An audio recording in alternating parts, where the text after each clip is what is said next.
Friends, in this video we're going to be diving into the Red Monstro 8K VV. No idea what the VV stands for. Very voluptuous, very vivacious. Vivisections are very painful. I don't know. Nobody knows, it seems, but this camera is really interesting and really disappointing in its own regard. So I'd really love to dive into it with you. Looks like a 35 megapixel sensor, playing 17 plus stops of dynamic range, 8K 60, 4K 120. It's in many ways not a huge improvement over the previous 8K offering out of Red. But this is of no value because you have no hands-on experience. I'd love to go ahead and say, you're right, I don't. Right, but I think also that what I'm trying to offer is a way to think about it differently. I'd love to hear your commentary on what my thoughts are. So who's it for? That's going to be a big question, but the answer, I think, very definitively is not you or me, because it's 80 grand, expensive for a camera. Basically, that's a useless question. Let's move on from that. If you know if you're who it's for. I'll just put it that way. What does the Red Monstro mean? I don't think Red cameras mean a thing in the world for consumer devices. They're too specialized. I can tell you that the A7S III will probably have 6K 30, 4K 60 because of having to compete with the GH5, but you're not here because you're interested in those kinds of subjects. You're here because you're interested in the Red. So, as the bone to that, to make up for, bone to throw to you for that, to make up for my little faux pas there, based on some very rough generalized calculations, it should be about $37.50 a day to rent, and that's if you're doing like a short-term project. So if you're doing like a longer-term project, obviously that'll go down per day. But what that means is that it is going to be it probably will be an accessible device for a lot of people on reasonable budgets. But you say Red just throws huge processors and heat sinks at a sensor and just manages to chomp through all that data just by putting huge heat sinks and processors in it. Totally fair, of course. How else in the world would Red be able to do it? Like, how else would anybody be able to get through that much data and compress it? Like that. That's okay. It's okay to just put a huge processor and huge heat sinks in a camera because it's performing. It's having to do a whole lot. It's doing a ton of things. Anyway, who cares? Panasonic's going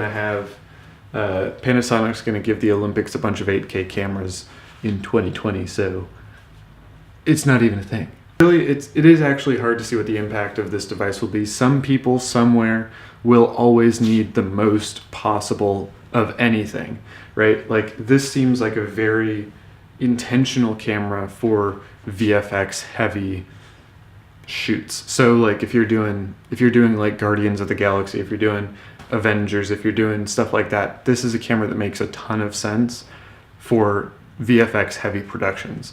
A lot of productions though, I also don't think that it has as much value as just having 8K would.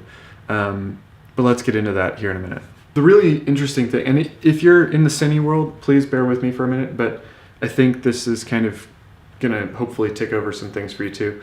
But with Canon and Nikon both about to release mirrorless interchangeable lens cameras in 2018, more and more people are realizing that cameras nowadays are kind of sensors with processors and heat sinks, and that's what cameras are and will be.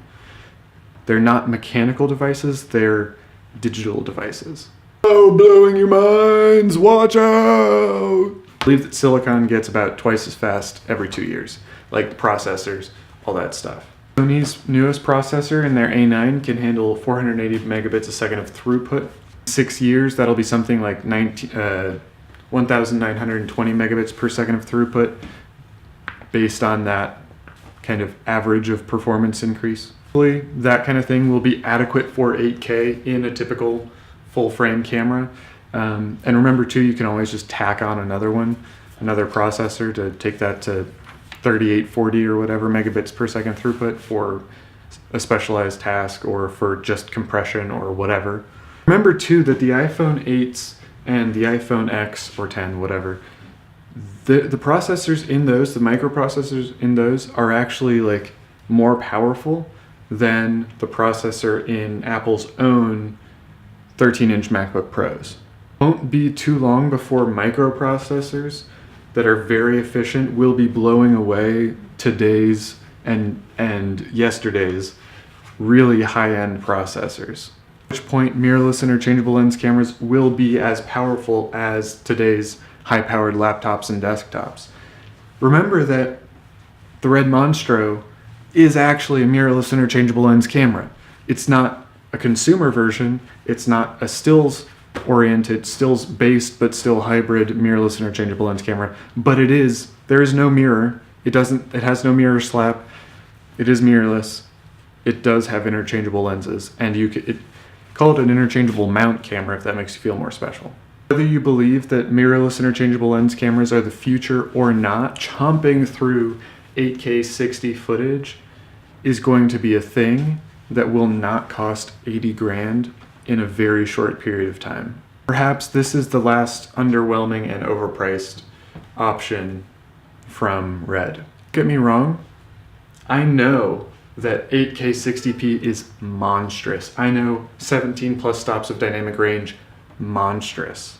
But for 80 grand USD, for 80,000 United States dollars, seems like they want or need the cash for something, for their phones, for some other project that they're lining up down the line. To me, it's just not reasonable. I will always want a Red.